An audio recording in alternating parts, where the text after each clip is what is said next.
Ang Ateneo de Manila High School, malawak, punong-puno ng kaalaman.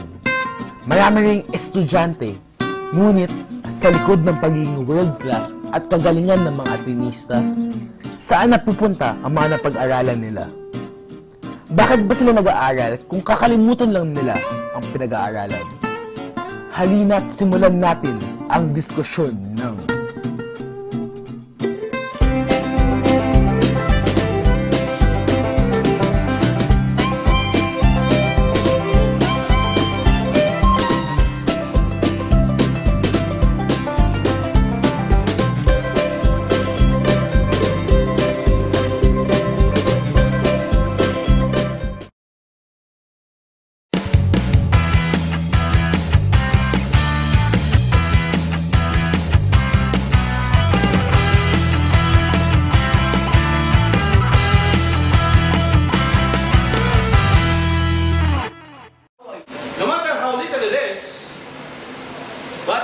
understand and we obey, it becomes something beautiful.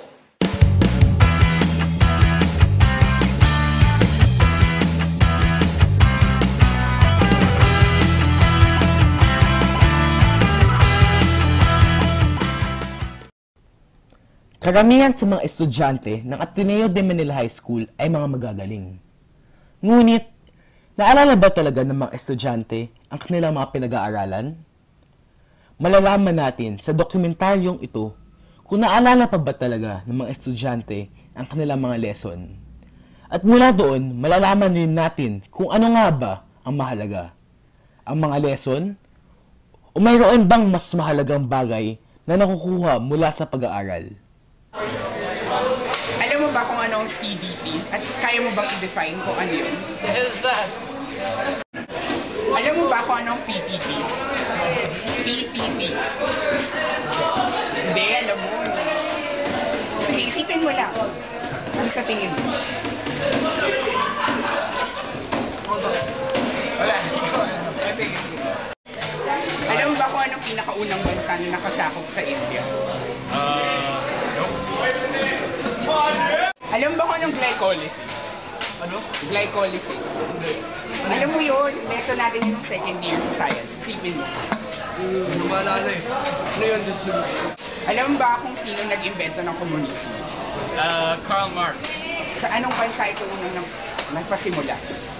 Yung komunismo? Russia. Sinong unang bansa na sumakop sa India? Alexander the Great. Greek. Bansa. Macedonia. Naalala mo pa ba kung ano yung glycolysis? Science, biology. Kung hindi ako nagkakamali, second term yun. Alam mo kung ano yung glycolysis? As in, no idea. Is that the one with the atoms? Oh my God.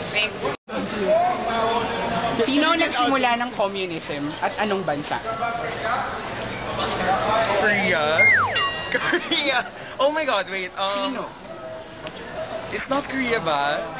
Wait, si ano? Second. Ho Chi Minh? Ewan ko, I don't know, whatever. Basta I think it's Korea. Correct? Ay, mali. What is another collective term for noble gases? Topic niyo yun ngayon. What? You haven't?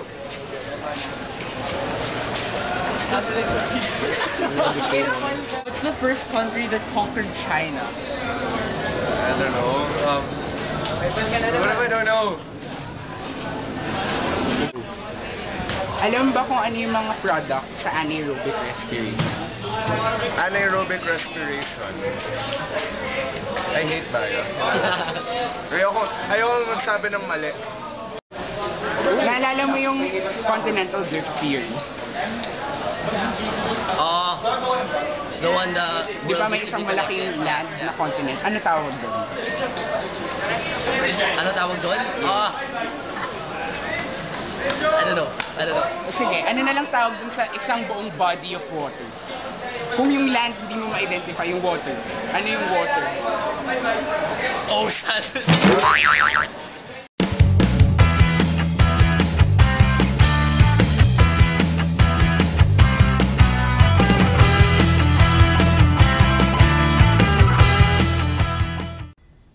Ang grupo ay nakipanayam sa ilang mga guro ng Ateneo de Manila High School at tinanong kung nahihirapan ba sila magturo kung nakakalimutan ng mga estudyante ang kanilang mga lumang lesson. At ano para sa kanila ang pinakamahalagang bagay? Ang lesson na tinuturo sa klase o ang mga kahalagahan sa buhay na makukuha mula sa bawat lesson? Kung tingin na sa klase ay parang quizzing, who, what, where, when, maalala lang natin ang mga datos. No? Pero hindi na makikita dito, para maintindihan at maalala mo, kailangan mas malalim ang pag-intindi. There are some topics that you learn in high school which you really need to know and understand and you'll use all throughout your life. Hindi talaga ang utak ng tao para makatanda. Pero bukod doon, siguro natural na abilidad ng utak natin, may mga estudyante at mga bata hindi intindihan. To solving a problem, I also have to remember that who I am, what I am, is as much built in because of the school. The school has taught me certain values, more than just problem solving, but also values about how to live my life. Hindi talaga yun sa pagtanggap ng estudyante sa paksa at sa kanyang motibo sa pag-aaral. So, kahit gaano mo kadaling natutunan yun, kung sa tingin mo wala yung halaga sa iyo, makakalimutan mo rin yun. Kung nakakalimutan nila, kasi siguro wala rin need na gano'n. Kaya siguro ano yung hamon ngayon sa isang guro para matandaan ng mga estudyante at hindi basta kalimutan. Palaging ibaba sa level ng pangangailangan nila. Pangailangan na maintindihan yung sarili, pangailangan na maintindihan yung kapaligiran niya, yung mundo at mo ng ginagawa niya, doon lang matatandaan ng isang estudyante yun. So, hindi niya lang maalala yung detalye, kundi ang kahulugan ng pinag-aralan niya.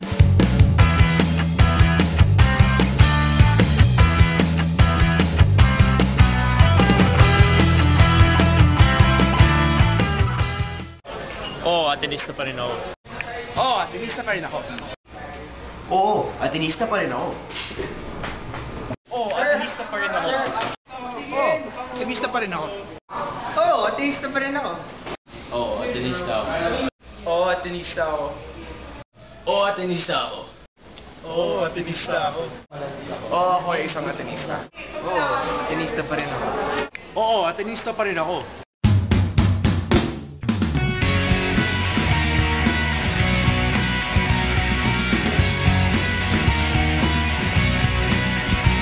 Atenista pa talaga? Dahil kailangan ka, kailangan pa kita na